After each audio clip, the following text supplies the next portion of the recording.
그렇게 살아서 뭘 얻었니? 19년을 살았는데도. 그러게요. 19년을 살았는데 왜 나는 없었을까요? 거실 공기조차 싸늘하게 얼어붙은 순간 그녀는 고개를 들었습니다. 매번 참아온 말들이 목구멍까지 차올라 있었습니다. 당연함이란 이름의 폭력, 그 속에서 며느리는 있었지만 나는 없었습니다.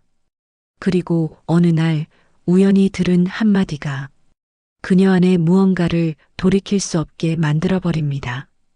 어머니, 이번엔요, 저 안 참을게요. 그녀가 19년 만에 꺼낸 진짜 속마음 지금부터 들려드립니다. 영상이 마음에 드신다면 구독과 좋아요로 함께 해주세요. 당신의 공감이 또 다른 그녀에게 용기가 됩니다. 냉장고 문이 닫히는 소리가 유난히 크게 울렸습니다. 소영은 그 소리에 움찔했어요. 별것 아닌 일상의 소음인데도 왜인지 가슴이 철렁했죠. 부엌에서 거실로 이어지는 문턱에 서서 그녀는 잠깐 숨을 고릅니다. 시어머니가 냉장고를 열었다 닫는 소리. 그것만으로도 오늘 하루가 어떨지 예상할 수 있었어요. 문이 세게 닫힐수록 그분의 기분은 나빴고 그만큼 소영의 하루는 길어졌죠. 오늘도 시작이구나. 그녀는 속으로 중얼거리며 앞치마 끈을 고쳐 맸습니다. 결혼한 지 19년. 이 집에 며느리로 들어온 지도 그만큼이에요. 19년 동안 매일 아침 이 앞치마를 메고 이 부엌에서 하루를 시작했어요. 처음엔 설렘도 있었죠. 새 가족, 새 집, 새로운 시작이라고 생각했으니까요. 하지만 언제부턴가 설렘은 긴장으로, 긴장은 두려움으로, 두려움은 체념으로 바뀌어 있었습니다. 거실에서 신문 넘기는 소리가 들려왔어요. 시어머니께서 아침 신문을 보고 계시는 거죠. 가끔 신문을 읽다가 혀를 차는 소리가 나면 소영은 더욱 조심스러워졌습니다. 그 혀 차는 소리가 세상에 대한 불만인지 아니면 며느리에 대한 불만인지 알 수 없어서요. 소영은 찬장에서 그릇을 꺼내며 생각했습니다. 언제부터였을까요? 이렇게 모든 소리에 예민해진 게 발자국 소리, 문 닫는 소리, 심지어 시어머니의 숨소리까지도 그녀의 기분을 좌우하게 된 게 이상하네. 19년이나 살았는데. 하지만 익숙하다고 편해지는 건 아니었어요. 오히려 시간이 지날수록 더 어려워졌죠. 처음엔 서툴러서 혼나던 것들이 이제는 당연히 잘해야 하는 것들이 되어버렸으니까요. 밥솥 뚜껑을 열자 하얀 김이 피어올랐습니다. 오늘도 무사히 밥이 잘 되었네요. 다행이에요. 밥이 설익거나 너무 물렀다면 또 한마디 들어야 했을 테니까요. 소영아. 시어머니의 목소리가 들려왔습니다. 부르는 목소리만 들어도 알 수 있어요. 오늘은 좀 까칠하신 날이구나. 네, 어머님. 소영은 재빨리 손을 닦고 거실로 향했습니다. 19년 동안 익힌 반사신경이었죠. 부르시면 바로 가는 것. 늦으면 또 다른 말을 들어야 하니까요. 거실 소파에 앉아 계신 시어머니의 얼굴을 살펴봅니다. 아, 오늘은 정말 기분이 안 좋으시네요. 입술이 얇게 다물어져 있고 눈썹이 살짝 찌푸려져 있어요. 아침 준비는 다 됐니? 네, 곧 차릴게요. 곧이 언제야 남편 출근 시간 생각도 안 하고. 소영의 가슴이 또 철렁했습니다. 시계를 보니 아직 시간이 충분했는데도 그런 말씀을 하시는 거예요. 이럴 때는 변명하지 않는 게 좋아요. 죄송합니다. 바로 차리겠습니다. 그녀는 고개를 숙이고 부엌으로 돌아왔어요. 가슴이 답답했지만 참아야죠. 오늘 하루도 그렇게 시작되는 거예요. 부엌에서 그릇을 나르며 소영은 문득 생각했습니다. 언제까지 이럴까요? 언제까지 이런 아침을 맞이해야 할까요? 하지만 그런 생각도 잠깐이었어요. 밥상을 차리고 김치를 담고 국을 끓이는 일상이 그녀를 다시 현실로 돌아오게 했죠. 냉장고 문이 다시 열렸다 닫혔습니다. 이번엔 조금 더 세게. 오늘은 긴 하루가 될 것 같았어요.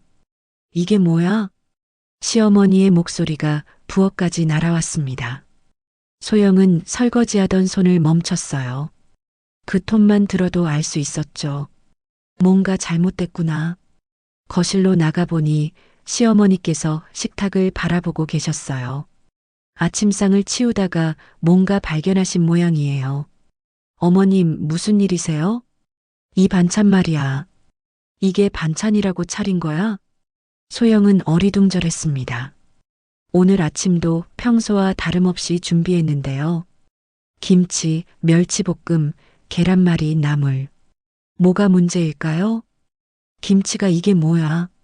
너무 짜잖아. 아, 김치였구나. 소영은 마음속으로 안도했어요. 김치라면 설명할 수 있으니까요. 어머님, 그게 새로 담근 김치라서 아직 좀 짠 것 같아요. 며칠 더 익으면. 며칠 더? 그럼 그동안 우리가 이런 걸 먹고 살라는 거야? 말이 끊어졌습니다. 소영은 입을 다물었어요. 뭐라고 대답해야 할지 모르겠었거든요. 시어머니께서 혀를 차셨습니다. 쯧쯧, 19년을 살았는데도 김치 하나 제대로 못 담그나. 그 말이 가슴을 찔렀어요. 19년이라는 시간이 무색해지는 순간이었죠.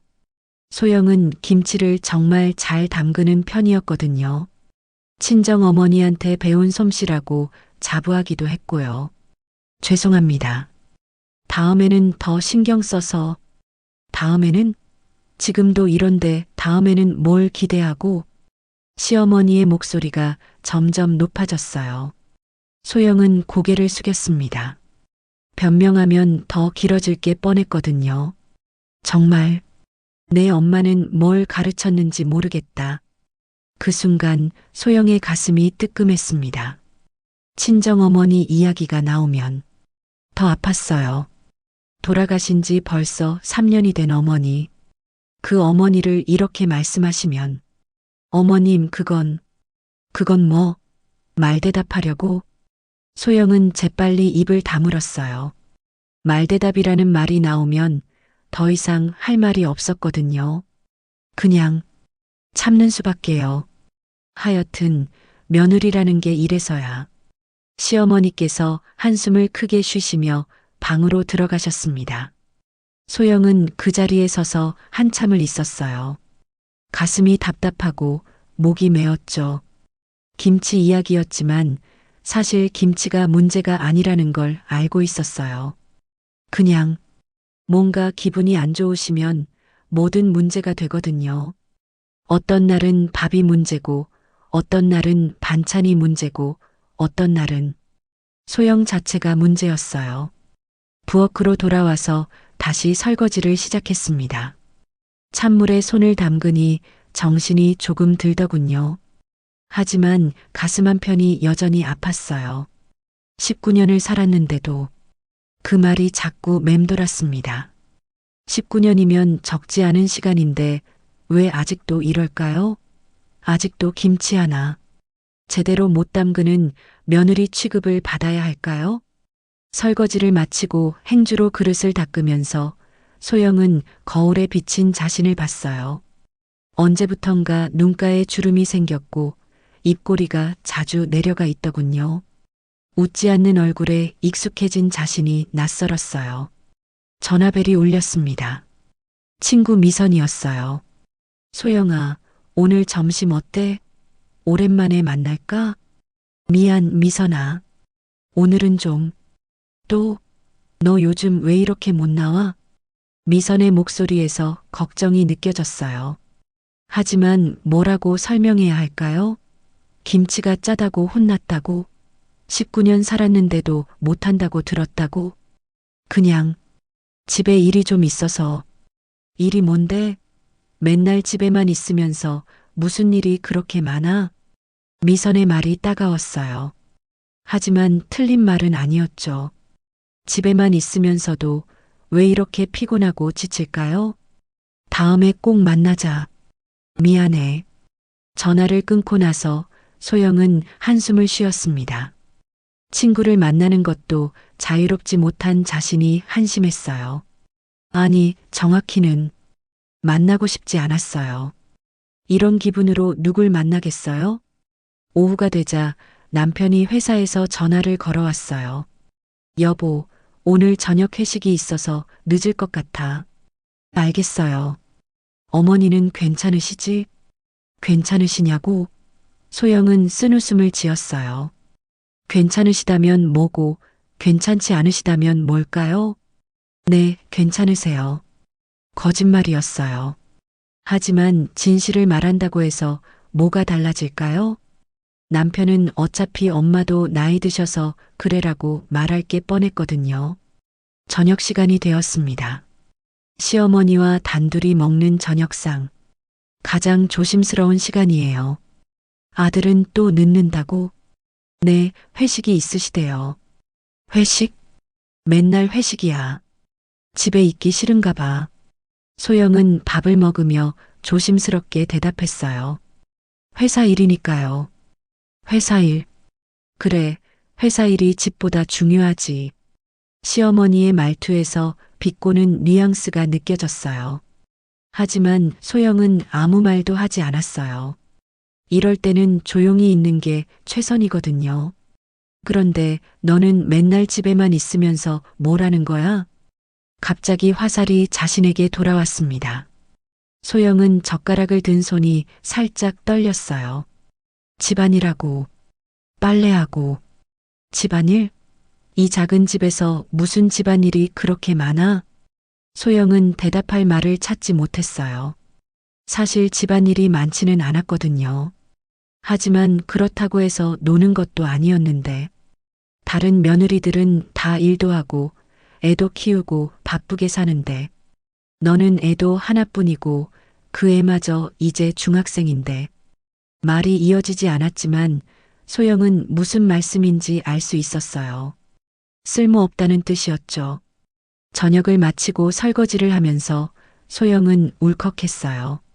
눈물이 날 것 같았지만 참았어요. 여기서 울면 더 한심해 보일 것 같아서요. 밤이 되어 방에 들어왔어요. 남편은 아직 안 들어왔고 딸은 학원에서 늦게 들어올 예정이에요. 혼자만의 시간이었죠.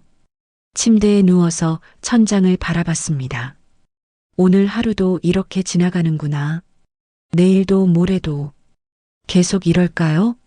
19년을 살았는데도 그 말이 또 떠올랐어요. 19년이면 정말 긴 시간인데 왜 아직도 이런 말을 들어야 할까요? 언제쯤 인정받을 수 있을까요? 아니, 인정받을 수 있긴 한 걸까요? 창밖으로 달빛이 들어왔어요. 고요한 밤이었지만 소영의 마음은 고요하지 않았어요. 오늘도 또 상처받은 하루였거든요. 하지만 내일이 되면 또 웃어야겠죠. 또 참아야 하고 또 견뎌야 하고 그게 며느리의 삶이니까요. 며느리답게 좀 해. 그 말을 들은 지 벌써 일주일이 지났는데도 소영의 귓속에선 그 말이 맴돌고 있었어요. 며느리답게. 도대체 며느리답다는 게 뭘까요? 소영은 화장대 거울을 보며 생각했습니다. 거울 속의 자신은 언제부턴가 낯설어 보였어요. 대학 때 국문학을 전공하며 꿈꾸던 그 여자는 어디로 갔을까요? 그때는 책을 읽고 시를 쓰고 친구들과 토론하며 밤을 새우기도 했었는데요. 졸업 후에는 출판사에 취직해서 편집자로 일하고 싶었어요. 책을 만드는 일, 작가들과 만나는 일이 꿈이었죠. 하지만 민호를 만나고 결혼을 하면서 그 꿈들은 하나씩 접어야 했어요. 결혼하면 집안일에 전념하는 게 좋겠어. 시어머니의 말씀이었어요. 신혼 때 아직 아이도 없을 때 했던 말씀이죠. 그때 소영은 잠깐만이라고 생각했어요. 아이가 생기면, 아이가 크면, 그러면 다시 일할 수 있을 거라고요. 하지만 19년이 지난 지금 여전히 집에 있었어요. 소영아, 어디가? 현관에서 신발을 신고 있는데 시어머니께서 물어보셨어요. 오늘은 오랜만에 미선이를 만나기로 했거든요. 지난번에 약속을 취소한 게 미안해서 이번엔 꼭 나가려고 했어요. 친구 만나러 잠깐 나갔다 올게요. 친구? 또 나가? 또 나가? 라는 말에 소영은 당황했어요. 사실 한 달에 한두 번 정도밖에 안 나가거든요. 그것도 또라고 하시다니. 오래 안 걸려요. 저녁 전에 들어올게요. 저녁 준비는 누가 해? 남편 퇴근하는데. 소영은 시계를 봤어요. 아직 오후 2시였거든요. 저녁까지는 충분한 시간이 있었죠. 6시 전에는 꼭 들어와서 준비할게요. 그럴 거면 뭐하러 나가? 집에서 쉬면 되잖아. 소영은 할 말을 잃었어요. 집에서 쉬는 것과 친구를 만나는 건 다른 건데 왜 이해해 주시지 않을까요? 그냥 오랜만에 얼굴 좀 보려고요. 며느리가 맨날 나다니면 보기 좋지 않아. 집에서 살림이나 제대로 해. 결국 소영은 신발을 벗었어요. 미선이한테 다시 전화해서 약속을 취소했죠. 또, 소영아, 너 진짜 이상해. 무슨 일 있어? 미선의 목소리에서 걱정이 느껴졌어요. 하지만 뭐라고 말해야 할까요? 며느리가 맨날 나다니면 보기 좋지 않다고 해서 못 나간다고? 그런 말을 어떻게 해요? 아니야, 그냥 몸이 좀 안 좋아서 거짓말이었어요. 하지만 진실을 말하기엔 너무 부끄러웠거든요. 전화를 끊고 나서 소영은 소파에 앉아 한숨을 쉬었어요. 언제부터였을까요? 친구를 만나는 것도 이렇게 어려워진 게 저녁 준비를 하면서 생각해 봤어요. 며느리답게 산다는 게 뭘까요? 집에만 있고 나가지 말고 시어머니 눈치만 보고 사는 게 며느리다운 건가요? 그런데 언제부턴가 소영도 그렇게 생각하게 되었더라고요. 나가는 일이 죄스럽고 친구를 만나는 것도 사치 같고 혼자만의 시간을 갖는 것도 미안해지고 다녀왔습니다. 남편이 퇴근했어요. 소영은 재빨리 저녁상을 차렸습니다. 오늘 일찍 오셨네요. 응, 일이 일찍 끝나서 가족이 모여 앉은 저녁상. 겉으로는 평범해 보이지만 소영에게는 언제나 조심스러운 시간이에요. 아들아, 오늘 며느리가 또 나가려고 했어. 시어머니께서 갑자기 말씀하셨어요. 소영은 깜짝 놀랐어요. 그냥 넘어갈 줄 알았는데. 나가려고? 어디? 친구 만난다고. 맨날 나가려고만 해. 소영은 입을 벌렸다가 다시 닫았어요. 변명하고 싶었지만 어떻게 변명해야 할까요? 여보, 가끔 친구도 만나야지. 남편이 가볍게 말했어요. 하지만 시어머니의 표정은 달라지지 않았죠. 가끔이 아니라 맨날이라고. 며느리가 그렇게 나다녀도 되는 줄 아나? 어머니, 그래도 뭐? 남편이 벌어온 돈으로 먹고 살면서 맨날 놀러 다녀도 된다는 거야? 그 말에 소영의 가슴이 철렁했어요. 돈 이야기가 나오면 할 말이 없어지거든요. 정말로 민호가 벌어온 돈으로 먹고 살고 있으니까요. 죄송합니다. 앞으로 조심할게요. 소영은 고개를 숙이며 말했어요. 더 이상 이 이야기를 끌고 가고 싶지 않았거든요. 조심할 게 아니라 아예 하지 마.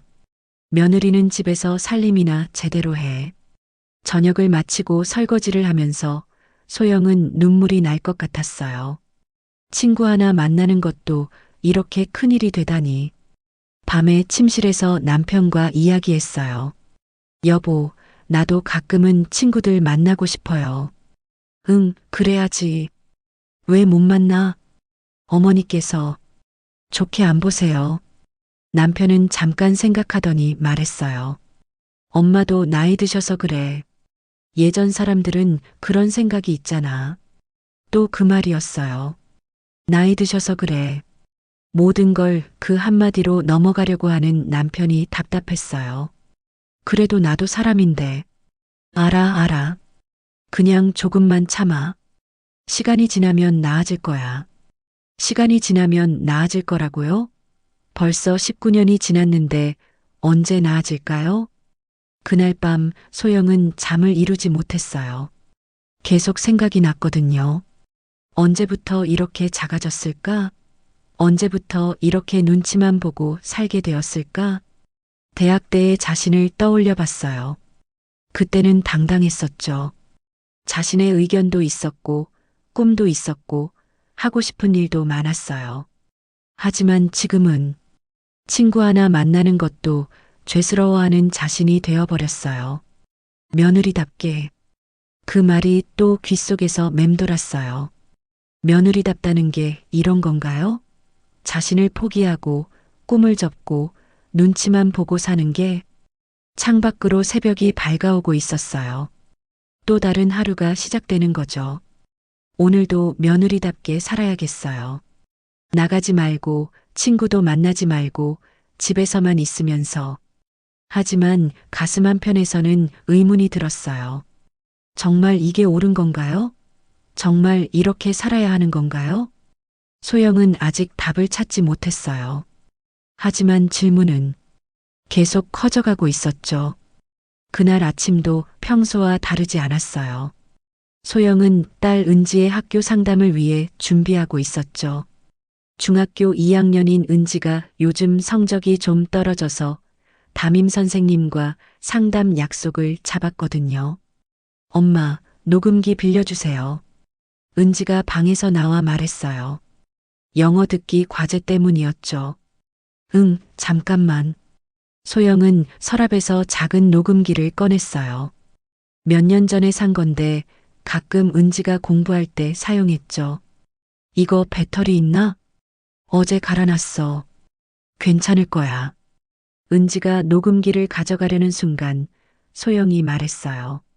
잠깐, 엄마가 오늘 상담 때 메모용으로 써야 할 것 같은데. 아, 그럼 어떡하죠? 괜찮아. 펜으로 적으면 되지. 가져가. 하지만 소영은 이미 녹음기를 카디건 주머니에 넣어버렸어요. 습관적으로 챙긴 거였죠. 나중에 혹시 필요할지도 모르니까. 은지를 학교에 보내고 소영은 집안일을 시작했어요. 오늘은 시어머니께서 일찍 일어나셨더라고요. 평소보다 1시간이나 빨리요. 소영아. 네, 어머님. 오늘 점심에 큰 며느리가 온다. 가끔 오시는데 올 때마다 소영은 긴장했어요. 비교당하는 기분이었거든요. 네, 알겠습니다. 뭘 준비할까요? 뭘 준비하긴. 평소보다 신경 써서 해. 창피당하기 싫으니까. 소영은 고개를 끄덕였어요. 시어머니께서 창피당하기 싫다고 하실 때는 정말 신경을 써야 했거든요. 부엌에서 점심 준비를 하면서 소영은 카디건을 벗어 의자에 걸어두었어요.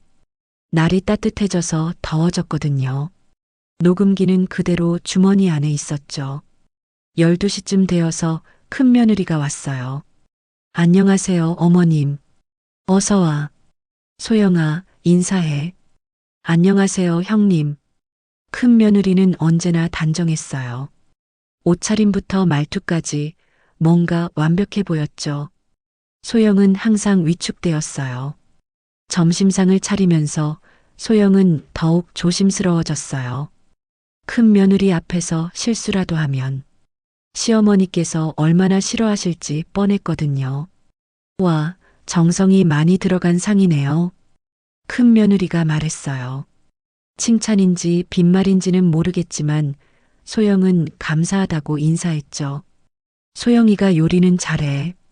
시어머니께서 말씀하셨어요. 드물게 칭찬해 주시는 말씀이었죠. 소영은 기분이 좀 나아졌어요.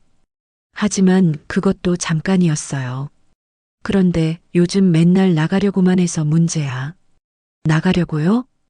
응, 친구 만난다고 맨날 나가려고 그래. 며느리가 그래도 되나? 소영의 얼굴이 빨개졌어요. 왜 이런 이야기를 큰 며느리 앞에서 하실까요? 아, 그래도 가끔은. 큰 며느리가 말하려다가 멈췄어요. 시어머니의 표정을 본 거죠. 가끔이 아니라고.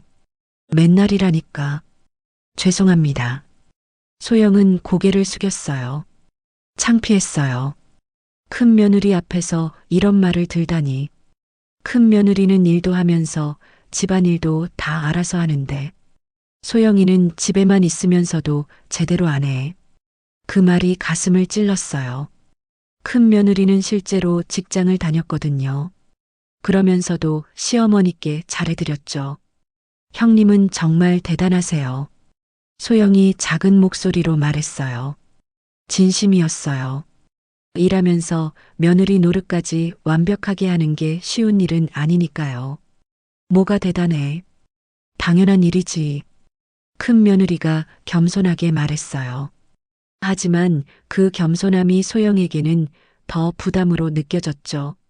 소영이는 일도 안 하면서 집안일도 대충대충이야. 정말 답답해. 시어머니의 말씀이 계속되었어요. 소영은 젓가락을 든 손이 떨렸어요. 밥이 목으로 넘어가지 않았죠. 점심이 끝나고 큰 며느리가 돌아간 후 소영은 설거지를 하며 울고 싶었어요. 왜 꼭 다른 사람 앞에서 그런 말씀을 하실까요?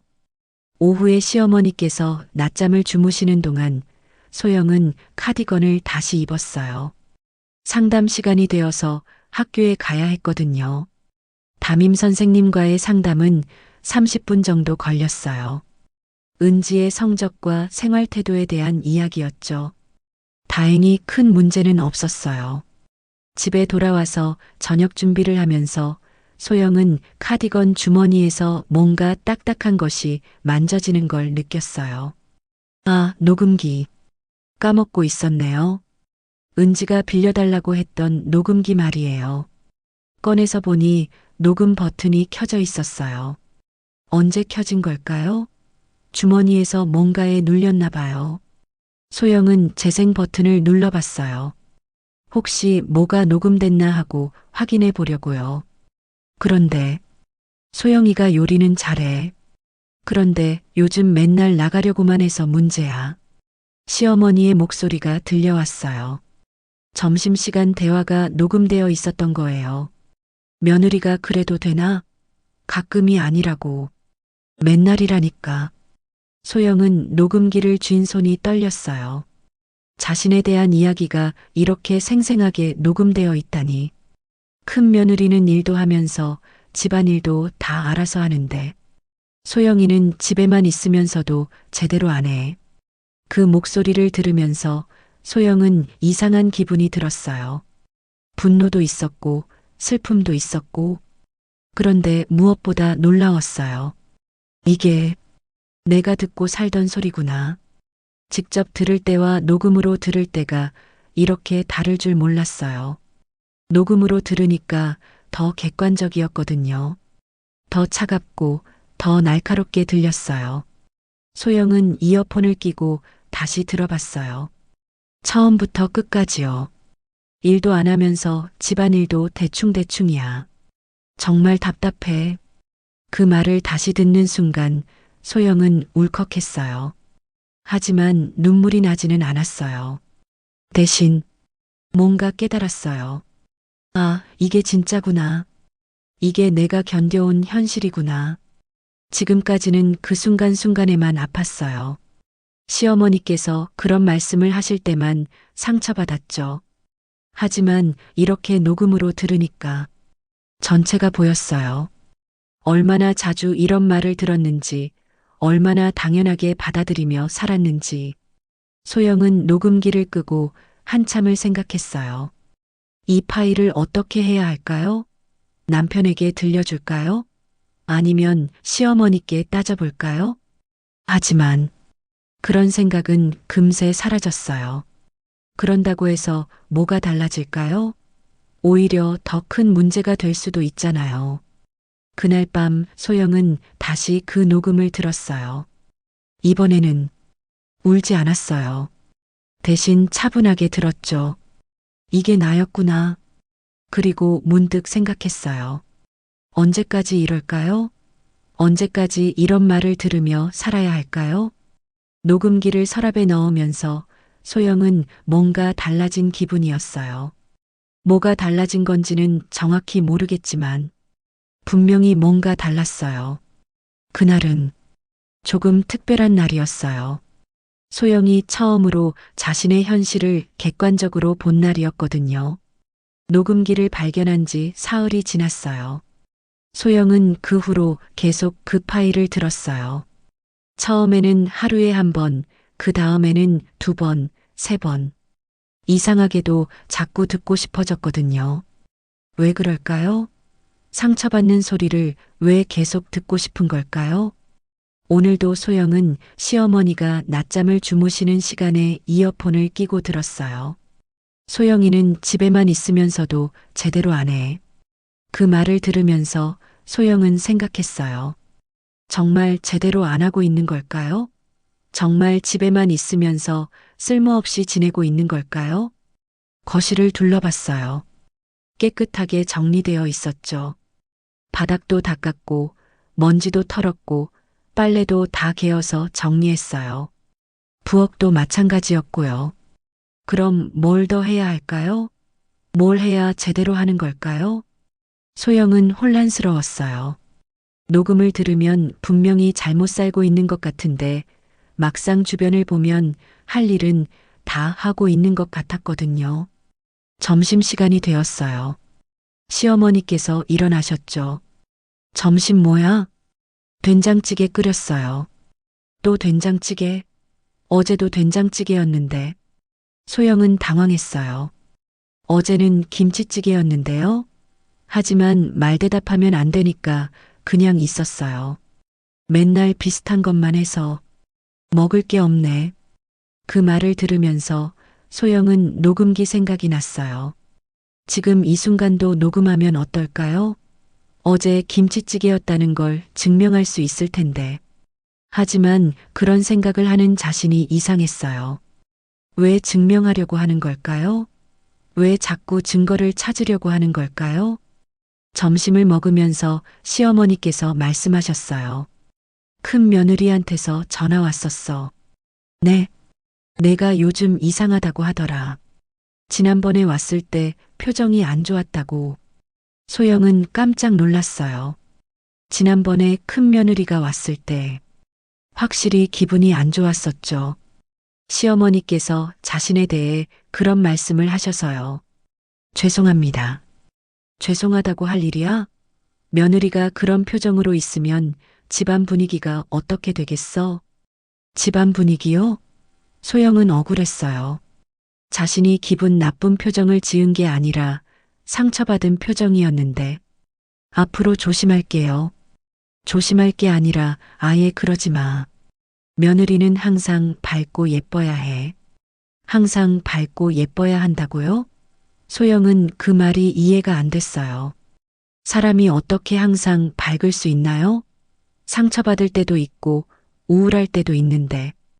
오후에 은지가 학교에서 돌아왔어요. 엄마, 왜 이렇게 조용해요? 무슨 일 있어요? 딸이 걱정하는 목소리였어요. 소영은 괜찮다고 웃어 보였지만 은지는 여전히 걱정스러운 표정이었죠. 엄마, 요즘 많이 피곤해 보여요. 그래.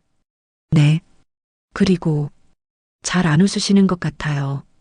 은지의 말에 소영은 깜짝 놀랐어요. 딸도 알고 있었구나.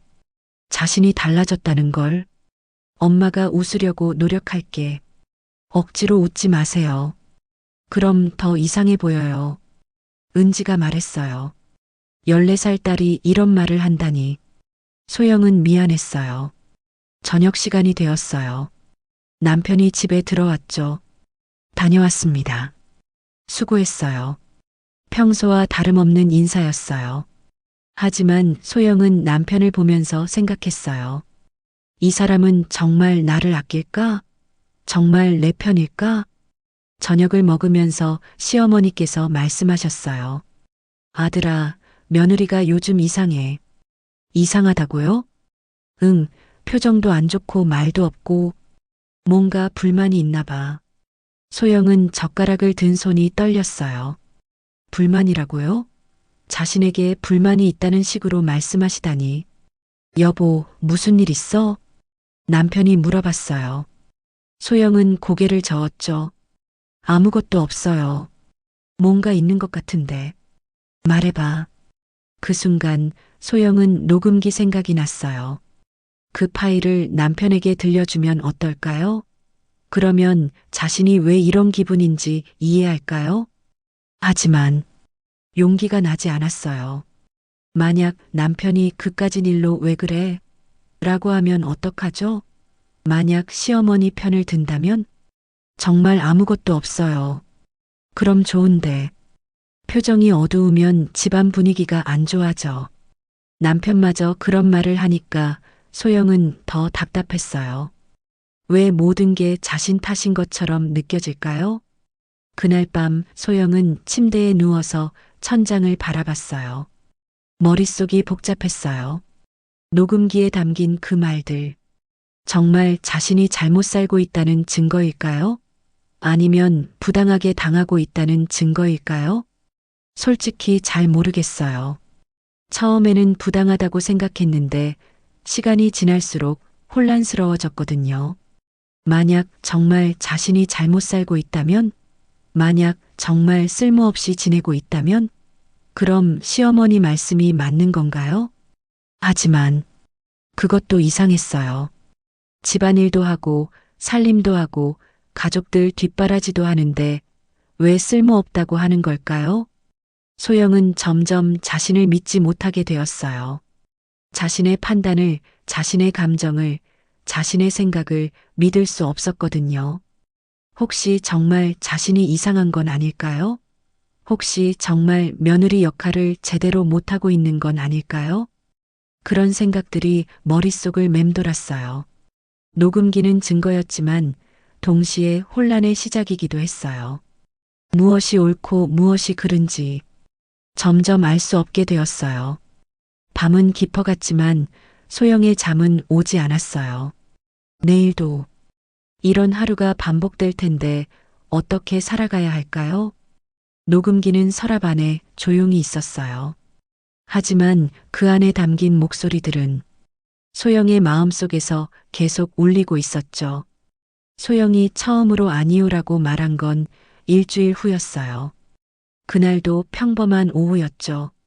시어머니께서 거실에서 TV를 보고 계셨고 소영은 부엌에서 차를 우리고 있었어요. 시어머니께서 좋아하시는 둥글레 차였죠. 찻잔에 차를 따르면서 소영은 문득 생각했어요. 언제부터 이렇게 자동적으로 움직이게 되었을까요? 시어머니가 원하시기도 전에 미리 알아서 차를 준비하고 과일을 깎고 이불을 개고 소영아, 차 좀. 네, 지금 가져다 드릴게요. 소영은 찻잔을 쟁반에 올려 거실로 갔어요. 시어머니께서 소파에 앉아 계셨죠.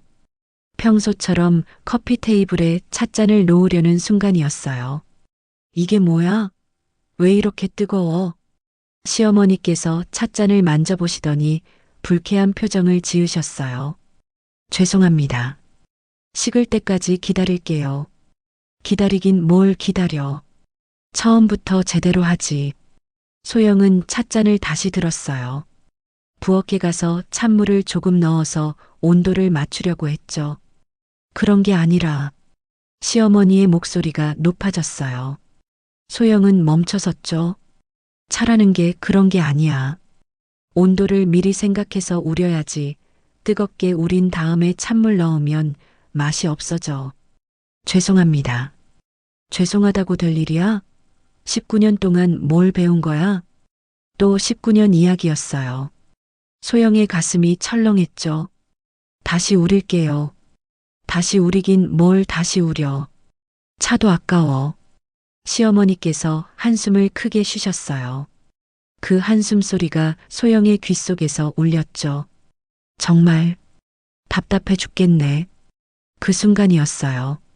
소영은 찻잔을 든 채로 서 있었는데 갑자기 생각이 났어요. 녹음기에서 들었던 그 목소리들이요.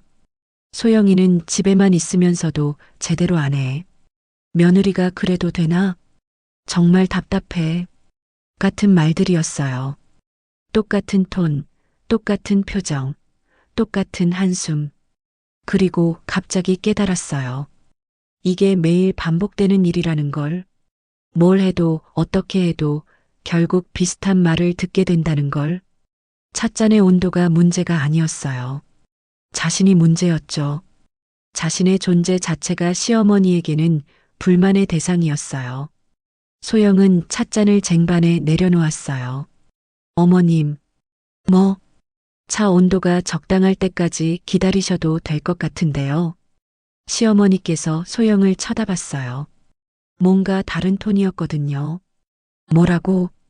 차가 조금 뜨거우니까 잠깐 기다리시면 될 것 같아요. 지금 나한테 기다리라고 하는 거야? 소영은 심장이 빨리 뛰는 걸 느꼈어요. 하지만 물러서지 않았죠. 네, 그게 더 좋을 것 같아요. 시어머니의 표정이 변했어요. 놀란 표정이었죠. 19년 동안 한 번도 이런 말을 하지 않았던 며느리가 갑자기 이런 말을 하니까요. 너, 지금 뭐 하는 거야? 차를 드시라고 해요. 차를 드시라고? 이 태도가 뭐야? 소영은 가슴이 두근거렸어요. 하지만 이상하게도 두려움보다는 후련함이 컸어요. 죄송합니다. 하지만 차는 적당한 온도에서 드시는 게 좋을 것 같아요. 지금 나한테 말대답하는 거야? 그 말을 들은 순간 소영은 또 생각났어요.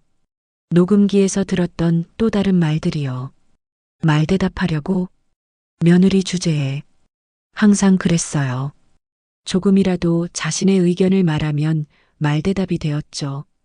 조금이라도 다른 반응을 보이면 며느리 주제라는 말을 들어야 했어요. 말대답이 아니에요. 그냥 제 생각을 말씀드린 거예요.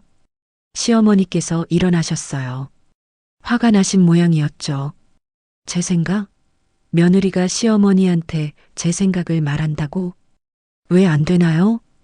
그 말이 소영 입에서 나온 순간 둘 다 놀랐어요. 소영 자신도 그런 말을 할 줄 몰랐거든요. 뭐라고? 왜 제 생각을 말하면 안 되나요? 소영의 목소리가 떨렸어요. 하지만 계속 말했죠. 저도 사람인데 생각이 있는데 왜 말하면 안 되는 건가요? 시어머니께서 말문이 막히신 것 같았어요. 19년 동안 순종적이었던 며느리가 갑자기 이런 말을 하니까 당황스러우셨을 거예요. 너 지금, 어머님, 저는 19년 동안 정말 열심히 살았어요. 소영의 목소리가 점점 커졌어요. 집안일도 하고, 살림도 하고, 가족들 뒷바라지도 하고, 정말 열심히 했어요. 그런데 왜 항상 부족하다고 하시는 건가요? 소영아, 너 지금 뭐 하는 거야? 저는 지금 제 마음을 말하고 있어요. 소영은 떨리는 목소리로 말했어요. 찻잔 온도 때문에 혼나고, 김치 때문에 혼나고, 친구 만나려고 하면 혼나고, 도대체 뭘 어떻게 해야 하는 건가요? 며느리가 시어머니한테 이런 식으로 말해도 되는 줄 아나? 그럼 어떻게 말해야 해요? 평생 네, 죄송합니다만 하고 살아야 해요? 그 순간 현관문이 열렸어요. 남편이 일찍 들어온 거였죠. 무슨 일이야? 남편은 거실에 이상한 분위기를 느꼈어요. 시어머니는 화가 나 계셨고 소영은 떨고 있었거든요. 아들아, 며느리가 지금 나한테 말대답을 해. 말대답이 아니에요. 대화하려고 한 거예요. 소영이 남편을 보며 말했어요. 여보, 나도 사람이에요. 나도 감정이 있고 생각이 있어요. 왜 그걸 말하면 안 되는 거예요? 남편은 어리둥절했어요. 평소의 소영과는 너무 달랐거든요. 여보, 진정해. 진정하라고요? 저는 지금 아주 정상이에요. 19년 만에 처음으로 정상적인 대화를 하려는 거예요. 소영은 찻잔을 다시 들었어요. 하지만 시어머니께 드리러 가지 않았어요. 대신 자신이 마셨죠. 이 차, 온도가 딱 좋네요. 그리고 시어머니를 보며 말했어요. 어머님, 저는 앞으로 제 생각을 말할 거예요. 그게 말대답이라고 생각하신다면 그렇게 생각하세요. 하지만 저는 더 이상 침묵하지 않을 거예요. 시어머니와 남편 모두 할 말을 잃었어요. 소영도 놀랐어요. 자신이 이런 말을 할 수 있다는 게. 하지만 후회되지 않았어요. 오히려 시원했어요. 19년 만에 처음으로 소영은 자신의 목소리를 낸 거였어요. 그날 이후 집안 분위기는 완전히 달라졌어요. 시어머니께서는 소영을 보는 눈빛이 바뀌셨고 남편은 어떻게 해야 할지 몰라 했어요. 소영은 묘하게 평온했어요. 사흘 동안은 서로 말을 거의 안 했어요. 인사 정도만 나누고 필요한 말만 했죠. 소영은 그 침묵이 불편하지 않았어요. 오히려 편했어요. 나흘째 되는 날 아침이었어요. 소영이 부엌에서 아침 준비를 하고 있는데 시어머니께서 들어오셨어요. 소영아. 네, 어머님. 우리 이야기 좀 해야겠다. 소영은 손을 닦고 시어머니를 바라봤어요. 대화할 준비가 되어 있었죠. 네, 말씀하세요. 너 요즘 너무 달라졌어. 어떻게 달라졌나요? 말투부터 다르고, 태도도 다르고, 시어머니께서 말을 멈추셨어요. 뭐라고 표현해야 할지 모르시는 것 같았어요. 저는 변한 게 아니에요. 원래 이런 사람이었어요. 소영이 차분하게 말했어요. 원래 이런 사람이었다고? 그럼 지금까지는 뭐였어? 지금까지는 참고 있었던 거예요. 참고 있었다고? 시어머니의 목소리가 높아졌어요. 하지만 소영은 당황하지 않았어요. 네. 좋은 며느리가 되려고, 어머님께 잘 보이려고 저를 숨기고 있었어요. 너를 숨기고 제 생각, 제 감정, 제 목소리를 다 숨기고 살았어요. 시어머니께서 잠깐 말이 없으셨어요.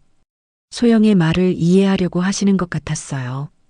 그게 며느리 돌이 아니야? 어머님, 며느리도 사람이에요. 소영이 부드럽지만 단호하게 말했어요. 며느리 도리가 중요한 건 알아요. 하지만 그 도리 때문에 제가 사람이기를 포기할 수는 없어요. 사람이기를 포기한다니. 그게 무슨 말이야? 저도 기분이 있고 의견이 있고 존중받고 싶은 마음이 있어요. 그런데 그걸 표현하면 항상 말대답이 되고 며느리 주제라는 말을 들어야 했어요. 시어머니께서 표정이 복잡해지셨어요. 그래도 어른한테는 예의가 있어야 하는 거 아니야? 예의와 존중은 다른 거예요, 어머님. 소영은 계속 말했어요. 저는 어머님을 존경해요. 하지만 저도 존중받고 싶어요. 그게 잘못된 건가요? 그 순간 현관문이 열렸어요. 은지가 학교에서 돌아온 거였어요. 엄마, 할머니, 안녕하세요. 은지가 밝게 인사했어요. 하지만 부엌의 분위기를 느꼈는지 조심스러워했죠. 은지야, 어서 와. 간식 있어. 소영이 딸을 반겼어요. 시어머니께서는 은지를 보시더니 방으로 들어가셨어요. 엄마, 할머니랑 무슨 이야기 하셨어요? 그냥 필요한 이야기 했어. 엄마 요즘 많이 달라지셨어요. 은지가 말했어요. 어떻게 달라졌는데? 더 당당해지신 것 같아요. 예전에는 항상 조심스러워 하셨는데. 딸의 말에 소영은 놀랐어요. 14살 아이도 알 정도로 자신이 달라진 거구나. 그게 좋아? 안 좋아? 좋아요. 엄마가 엄마다운 것 같아요. 엄마다운 것 같다고? 소영은 그 말이 마음에 와닿았어요. 저녁 시간이 되었어요. 남편이 들어왔지만 여전히 어색한 분위기였죠. 저녁상에서 시어머니께서 말씀하셨어요. 아들아, 며느리가 너무 달라졌어. 어떻게 달라졌다고요? 말투도 다르고 예전 같지 않아. 남편이 소영을 보며 물어봤어요. 여보, 무슨 일 있어? 소영은 젓가락을 내려놓고 말했어요. 당신은 어떻게 생각해요? 저한테 뭔가 문제가 있다고 생각해요? 문제라기보다는 좀 달라진 것 같기는 해. 어떻게 달라졌는데요? 더 자기 주장이 강해진 것 같고. 소영이 웃었어요. 쓴웃음이었죠. 자기 주장이 강해졌다고요? 제 생각을 말하는 게 자기 주장이 강한 거예요? 그런 뜻은 아니고. 그럼 어떤 뜻이에요? 남편이 말문이 막혔어요. 뭐라고 대답해야 할지 모르는 것 같았어요. 당신도 그렇고 어머님도 그렇고 저한테는 제 목소리가 있으면 안 되는 건가요? 목소리가 있어야지. 하지만, 하지만 뭐요? 하지만 어머니께는 예의를 지켜야지. 또 예의 이야기였어요. 소영은 한숨을 쉬었어요. 19년 동안 예의를 지키지 않았나요? 19년 동안 참고 순종하고 눈치 보고 살았는데 그것도 부족한가요? 가족들이 모두 조용해졌어요. 소영의 목소리에 절박함이 담겨 있었거든요. 저는 이제 더 이상 저를 숨기고 싶지 않아요. 소영이 계속 말했어요. 좋은 며느리, 순종적인 아내가 되기 위해서 제 자신을 포기하고 싶지 않아요. 여보, 당신은 제가 어떤 사람인지 알아요? 제가 뭘 좋아하고 뭘 싫어하는지 알아요? 남편이 대답하지 못했어요. 저는 책 읽는 걸 좋아해요. 친구들과 이야기하는 것도 좋아하고 가끔은 혼자 카페에서 커피 마시는 것도 좋아해요. 그런데 19년 동안 그런 걸 거의 못했어요. 그럼 지금부터 하면 되잖아. 남편이 조심스럽게 말했어요. 정말요? 정말 해도 돼요? 당연하지. 그럼 내일 친구 만나러 나가도 돼요?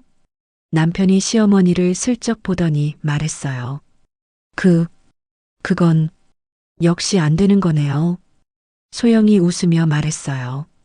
결국 당신도 어머님 편이에요. 저는 혼자인 거고요. 그런 게 아니야. 그럼 뭐예요? 그 순간 시어머니께서 젓가락을 탁 내려놓으셨어요. 정말 답답해서 못 살겠네. 갑작스러운 폭발이었어요. 시어머니께서 화를 내기 시작하셨죠. 며느리가 시어머니한테 이런 식으로 대들어도 되는 줄 아나? 19년 동안 뭘 배운 거야?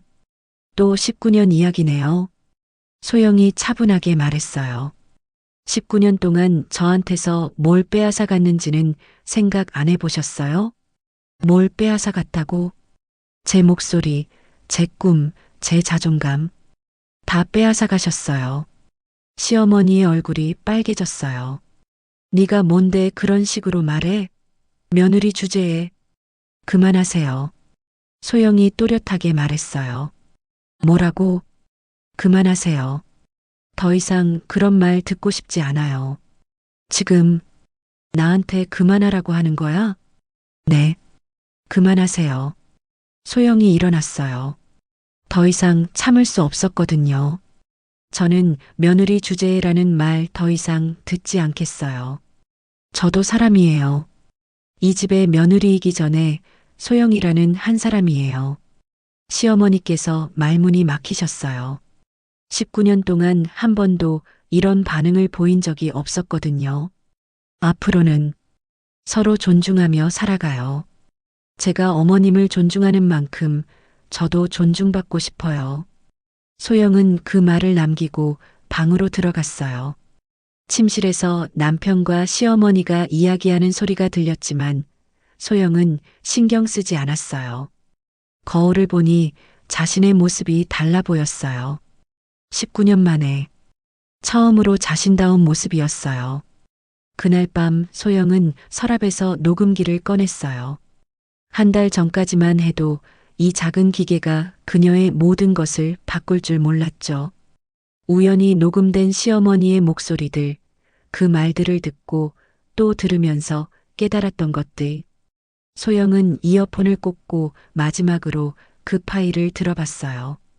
소영이는 집에만 있으면서도 제대로 안 해. 며느리가 그래도 되나? 정말 답답해. 예전에는 이 말들을 들으면 가슴이 아팠어요. 분노하거나 슬퍼했죠. 하지만 지금은 다른 감정이 들었어요. 안쓰러움이었어요. 시어머니에 대한 안쓰러움이요. 이분은 평생 이런 식으로 살아오셨구나. 다른 사람을 깎아내리면서 자신의 권위를 세우는 방식으로요. 얼마나 외롭고 불안하셨을까요? 소영은 녹음기를 끄고 생각했어요. 이 파일을 어떻게 할까요? 처음에는 증거로 사용하려고 했었어요.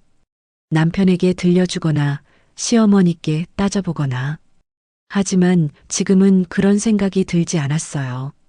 복수는 또 다른 상처만 만들 뿐이니까요. 소영은 파일을 삭제했어요. 망설임 없이요. 그 순간 정말 자유로워진 기분이었어요. 과거의 상처에 매달리지 않기로 한 거였죠. 다음 날 아침 소영은 평소보다 일찍 일어났어요. 아침 준비를 하면서 기분이 좋았어요. 오랜만에 느끼는 감정이었죠. 시어머니께서 거실로 나오셨어요. 어색한 분위기였지만 소영은 자연스럽게 인사했어요. 안녕히 주무셨어요? 응. 짧은 대답이었지만 예전 같은 차갑지는 않았어요. 아침상을 차리면서 소영은 말했어요. 어머님, 저 오늘 친구 만나러 나가려고 해요. 시어머니께서 소영을 바라봤어요. 예전 같으면 뭐라고 하셨을 텐데 이번엔 조용하셨어요. 언제 들어와? 저녁 6시 전에는 들어올게요. 저녁 준비는 미리 해두고 나갈게요. 시어머니께서 고개를 끄덕이셨어요. 허락은 아니었지만 반대도 아니었죠. 남편과 은지가 나와서 아침을 먹었어요. 예전보다 대화는 적었지만 분위기는 나쁘지 않았어요. 엄마, 오늘 어디 가세요? 은지가 물어봤어요. 미선이 이모 만나러 가. 오랜만이네요. 재미있게 놀다 오세요. 딸의 격려에 소영은 웃었어요. 은지도 엄마의 변화를 응원하고 있다는 걸 느낄 수 있었거든요. 오후에 소영은 정말 오랜만에 집을 나섰어요. 자유롭게 당당하게요. 미선이는 카페에서 기다리고 있었어요. 어머, 소영아. 뭔가 달라졌는데? 달라졌어? 응, 표정부터 다르고 뭔가 밝아졌어. 미선의 말에 소영은 웃었어요. 그래, 나도 그런 기분이야. 무슨 일 있었어? 마지막에 만날 때는 우울해 보였는데. 소영은 지난 한 달 동안의 일들을 미선에게 이야기했어요. 녹음기 이야기, 시어머니와의 갈등, 그리고 자신의 변화까지. 와, 정말 대단하다. 나였으면 못했을 것 같은데. 나도 처음엔 무서웠어. 하지만 더 이상 참을 수 없었어. 그래, 맞아. 사람이 너무 참으면 안 돼. 언젠가는 폭발하게 되어 있어. 두 사람은 오랜만에 진솔한 대화를 나눴어요. 책 이야기, 영화 이야기, 그리고 앞으로의 계획들까지. 소영아, 너 이제 뭐 하고 싶어? 다시 공부해 볼까 생각 중이야. 공부? 응, 국문학 관련해서. 예전에 하고 싶었던 일들 있잖아. 좋은 생각이야. 아직 늦지 않았어. 카페에서 나오면서 소영은 생각했어요. 정말 늦지 않았을까요? 47살에 새로운 시작을 할 수 있을까요? 하지만 두려움보다는 설렘이 컸어요. 오랜만에 느끼는 감정이었죠. 집에 돌아가니 시어머니께서 거실에 계셨어요. 다녀왔습니다. 응, 왔구나. 예전보다 부드러운 톤이었어요. 저녁 준비할게요. 아, 내가 미리 해놨다. 소영은 깜짝 놀랐어요. 시어머니께서 저녁 준비를 하신 거예요? 어머님께서요? 그래. 뭐 어려운 일도 아니고. 부엌을 보니 정말 저녁이 준비되어 있었어요. 간단하지만 정성스럽게요. 감사합니다. 뭘? 그날 저녁은 평소보다 조용했지만 편안했어요. 시어머니께서도 남편도 은지도 모두 조심스럽지만 예전보다는 자연스러웠죠. 밤에 남편과 이야기했어요. 여보, 오늘 어머니가 저녁 준비해 주셨어. 응, 나도 놀랐어. 변화하고 계시는 것 같아. 그런 것 같아. 너도 많이 달라졌고. 남편이 소영을 보며 말했어요. 미안해. 뭐가? 지금까지 너만 참게 했던 것 같아. 나도 편한 쪽만 택했고. 소영은 남편의 손을 잡았어요. 이제 시작하면 되잖아. 우리 모두. 그날 밤 소영은 창밖을 바라보며 생각했어요. 녹음기는 사라졌지만 그 안에 담겨 있던 진실은 남아 있어요. 하지만 그 진실을 무기로 사용하지 않기로 했죠. 대신 자신을 지키는 방패로 사용하기로 했어요. 복수가 아닌 해방을, 증거가 아닌 존엄을 선택한 거였어요. 내일부터는 정말 다른 삶이 시작될 것 같았어요. 소영이라는 한 사람으로서의 삶이요. 47살 늦지 않았어요. 아니, 이제야 시작인 거예요. 6개월 후, 소영은 대학 평생교육원에서 문학 강의를 듣고 있었어요. 주 2회, 오후 시간이었죠. 시어머니께 말씀드렸더니 의외로 반대하지 않으셨어요. 공부하고 싶으면 해. 집안일만 하는 것도 지루하지. 그 말씀을 들었을 때 소영은 정말 놀랐어요. 이런 분이셨구나 싶었죠. 강의실에서 만난 동년배 여성들과 이야기를 나누면서 소영은 자신만 그런 삶을 살았던 게 아니라는 걸 알았어요. 많은 여성들이 비슷한 고민을 안고 살아가고 있었죠. 저도 시어머니와 20년 넘게 살면서 제 목소리를 잃어버렸었어요. 한 수강생이 말했어요. 하지만 이제는 달라요. 늦었다고 생각했는데 시작해보니 전혀 늦지 않았더라고요. 소영은 고개를 끄덕였어요. 정말 늦지 않았어요. 집에서도 분위기가 많이 달라졌어요. 시어머니께서는 예전처럼 매사에 간섭하지 않으셨고 소영도 무조건 참지 않았어요. 대신 대화를 했죠. 어머님, 이렇게 하시면 어떨까요?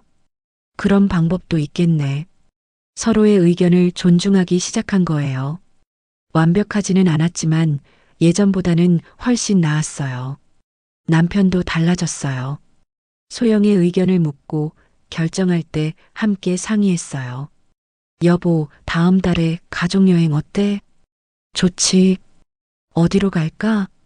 너도 가고 싶은 곳 있으면 말해봐.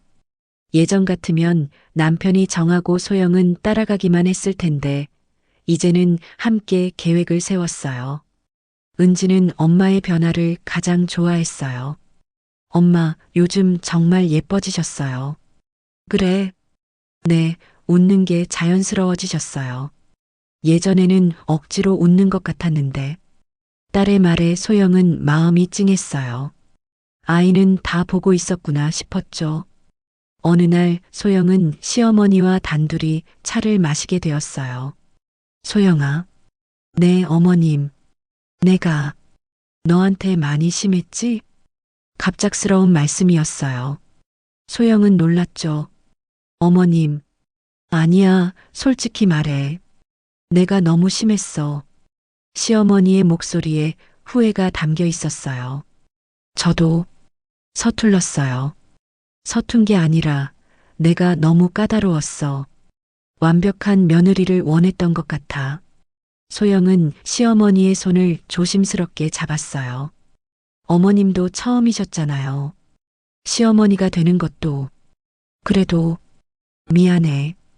그 말을 들은 순간 소영의 눈가에 눈물이 맺혔어요. 19년 만에 처음 들어보는 사과였거든요. 저도 죄송해요. 더 일찍 소통하지 못해서. 두 사람은 그렇게 조용히 앉아 있었어요. 완전한 화해는 아니었지만 이해의 시작이었죠. 그날 밤 소영은 거울을 보며 생각했어요. 정말 많이 달라졌구나. 눈빛부터 달랐어요. 예전에는 항상 불안하고 눈치를 보는 눈빛이었는데 이제는 당당하고 평온했어요. 표정도 달랐어요. 입꼬리가 자연스럽게 올라가 있었고 이마의 주름도 줄어들었어요. 무엇보다 자신감이 달랐어요. 이제는 누군가에게 맞춰 살지 않았거든요. 소영이라는 한 사람으로 살고 있었어요. 문득 녹음기 생각이 났어요. 그 작은 기계가 모든 변화의 시작이었죠. 하지만 진짜 변화는 녹음기 때문이 아니었어요. 용기를 낸 자신 때문이었어요. 며칠 후 소영은 강의실에서 발표를 했어요. 며느리의 자화상이라는 제목의 에세이였어요. 저는 19년 동안 좋은 며느리가 되려고 노력했습니다. 하지만 그 과정에서 저 자신을 잃어버렸어요. 며느리가 되기 위해 소영이기를 포기했던 거죠. 강의실이 조용해졌어요. 모두 집중해서 듣고 있었어요. 하지만 깨달았어요. 좋은 며느리가 되는 것과 자신을 포기하는 것은 다르다는 걸. 저는 며느리이면서 동시에 소영이어야 한다는 걸. 박수가 터져 나왔어요. 소영은 그 박수를 받으며 뿌듯했어요. 집에 돌아와서 그 이야기를 가족들에게 했어요. 엄마 정말 멋있어요. 은지가 환호했어요. 여보도 대단해. 남편도 자랑스러워했어요. 시어머니께서는 조용히 말씀하셨어요. 나도 들어보고 싶다. 내 발표? 그 말에 소영은 감동했어요. 함께 성장하고 있다는 걸 느꼈거든요. 그날 밤 소영은 일기를 썼어요. 오랜만에 쓰는 일기였죠. 오늘 나는 진짜 나를 찾았다. 아니, 원래 있던 나를 되찾았다. 며느리 소영이 아닌 그냥 소영 말이다. 47년을 살았지만 진짜 내 인생은 이제 시작인 것 같다. 창밖으로 달빛이 들어왔어요. 고요한 밤이었지만 소영의 마음은 설렘으로 가득했어요. 내일 아침이 기대되었어요. 오늘보다 더 나은 소영으로 깨어날 수 있을 것 같았거든요. 거울 속의 소영이 미소 지었어요. 진짜 미소였어요. 이제 그녀는 누구의 며느리도 아니었어요. 그냥 소영이었죠. 그리고 그것만으로도 충분했어요.